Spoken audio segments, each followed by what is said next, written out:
Halo, gue Jazzy dan selamat datang di channel yang udah sakaratul maut. Oke, jadi kalian udah tahu lah ya dari judulnya kalau di video ini gue akan rakit keyboard. Nah, sejak kapan sih gue suka dengan keyboard ini gitu? Sebenarnya udah dari lama. Dan sekarang gue akan ngerakit keyboard second biar seru. Jadi gue akan ngerakit keyboard second dari yang mungkin suaranya nggak enak, jadi enak. Oke, kita langsung aja bumper dulu.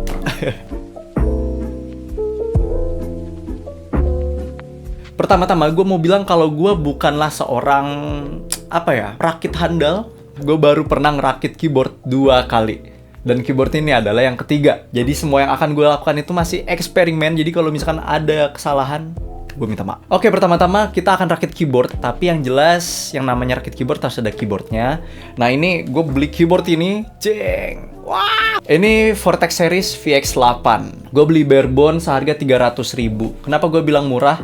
Karena untuk VX8 ini gue lihat orang-orang tuh rata-rata jualnya di harga 400.000 sampai 500.000 ke atas. Sementara ini 300.000 ya, consnya dengan segala, kalau dari kamera nggak begitu kelihatan kenapa-napa, tapi kalau misalkan di close up, jadi emang kalau dilihat-lihat keyboard ini tuh udah sangat berumur ya. Ya udah karatan, udah tidak sebersih itu juga, udah ada bagian yang menguning, tapi menurut gua nggak apa-apa. Di situ serunya ketika kita rakit keyboard dari barang second, barang bekas, bisa jadi keyboard yang seperti baru dan sesuai preferensi kita. Oke, karena gue beli harga 300.000, gue berencana untuk mengganti metal plate ini menjadi akrilik awalnya, tapi ternyata nggak ada. Tapi gue menemukan ada toko yang ngejual custom, tapi bahannya itu grafopli. Sebenarnya gue nggak tahu grafopli itu bahan apa. Jadi di build kali ini gue udah nyiapin yang pasti kan keyboardnya tadi yang udah gue mention. Ini keyboardnya.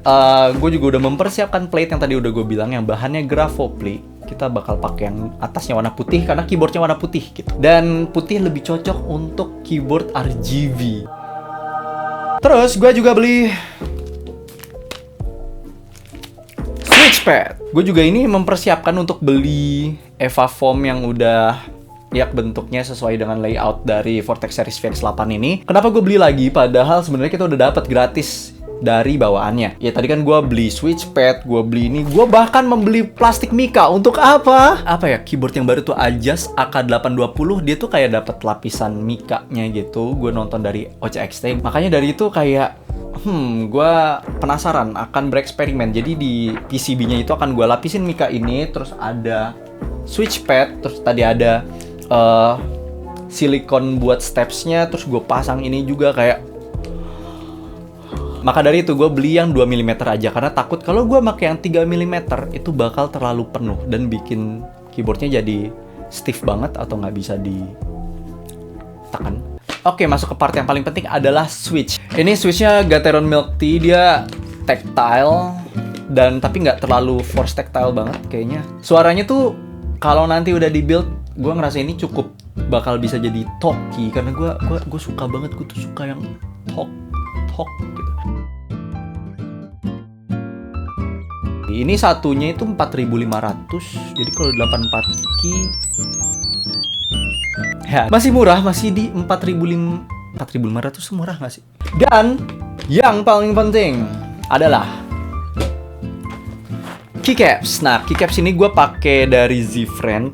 Dia Z-Friend Green Cat kalau nggak salah namanya. Ini layoutnya itu MDA, yang mana gue penasaran juga sih layout MDA itu bakal kayak gimana. Sejauh ini gue cuma baru pernah nyobain layout OEM, Cherry, dan juga XDA. Nah sekarang kita coba MDA. Nah ini kayaknya satu-satunya MDA yang murah deh, yang di bawah 200.000. Oke, jadi tanpa berlama-lama lagi langsung aja kita build keyboardnya. Kita oprek langsung aja, let's go.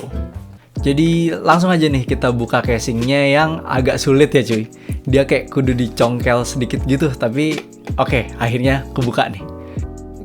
Terus gue bakal masangin tape mod 2 lapis di bagian belakangnya. Ini kudu hati-hati ya guys. Dan seperti kata orang-orang, tape mod ini beresiko. Ada yang bisa ngerusak komponen PCB-nya, dan bahkan ada yang sampai kebakar tuh PCB-nya. Jadi do it on your own risk ya. Oke, part easy udah terlewati, sekarang kita masuk ke part ngide nih. Ketimbang gue nempelin switchpad-nya langsung ke PCB-nya, gue ngelapisin dulu plastik mica di atasnya, atau bahasa kerennya tuh plastik PVC. Keuntungannya adalah ya ruang pantul suaranya makin kecil. Terus kalau seandainya mau dilepas, PCB-nya tuh bisa tetap mulus bersih dan cuma tersisa tape mode yang tadi udah kita pasang aja di bagian belakangnya. Kalau kalian anggap ini adalah pekerjaan yang satisfying, mungkin iya karena video ini udah gue time-lapse, dikasih music dan juga voice over, yada yada yada. Tapi kalau kalian ngerjain ini langsung, ya kira-kira akan seperti inilah gambarannya.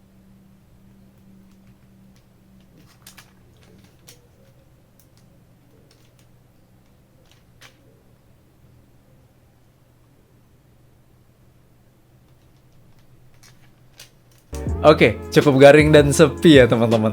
Proses berikutnya, kita akan pasang dulu stabilizer di Gravopli plate-nya. Jujur ini tight banget, jadi cukup susah masangnya tapi ya nggak apa-apa.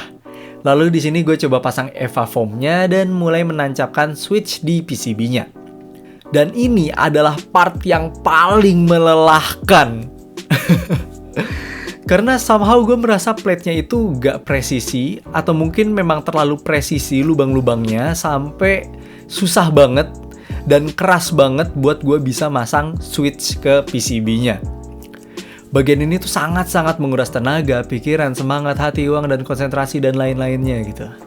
Gue juga ngerasa kalau switch-nya itu gak kepasang dengan bener. Jadi gue coba dulu nih untuk colok ke PC dan oh ternyata aman. Jadi gue mutusin untuk ngelanjutin proses pemasangannya, sambil sedikit banyak menyesali ngide-ngide gue yang pasang plastik mika lah, pasang switch pad lah, pasang ini itulah. Apakah memang seharusnya gue nggak rakit keyboard? Apakah seharusnya gue nggak ngide? Apakah seharusnya dunia lebih baik saja tanpa diri gue? Apakah dia emang lebih baik? Bentar, sorry jadi curhat. Tapi setelah berjuang mati-matian memasang switchnya, akhirnya... Oh, udah, masuk. Yo!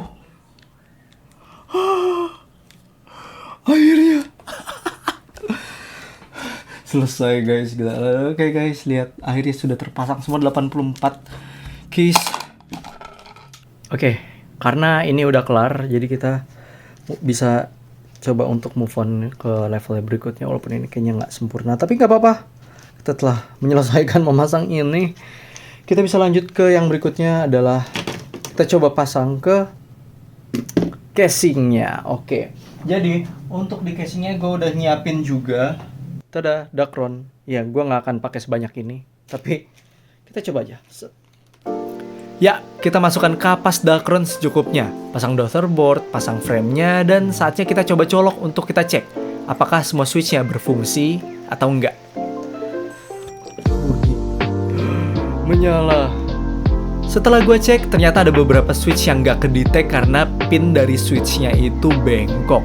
Jadi di sini, lagi-lagi gue harus sedikit effort lagi untuk ngebenerin switch-switch yang nggak kedetek itu. Setelah semuanya aman, gue tinggal masang keycaps MDA yang udah gue beli. Gue mau transisi dulu deh, biar keren. Nah, ya, nggak jadi. Malas ngeditnya.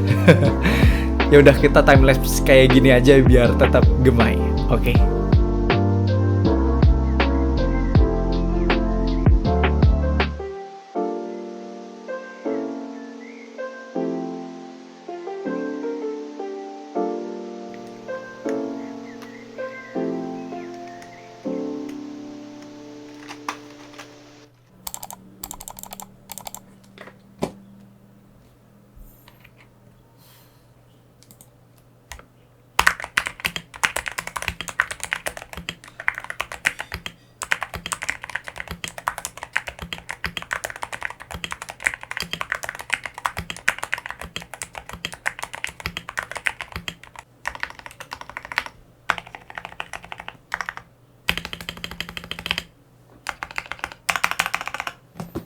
Oke, satu hal yang langsung gue notice adalah ini nggak ada gema sama sekali, nggak ada yang mantul, kayak suaranya tuh muted banget. Walaupun tadi ya sepanjang itu jujur sangat stressful ya, dan gue sepertinya gue trauma untuk merakit keyboard lagi karena lebih baik untuk membeli keyboard pre-built gitu. Dan mungkin gue akan spill budget yang gue keluarin untuk build keyboard second yang satu ini gitu.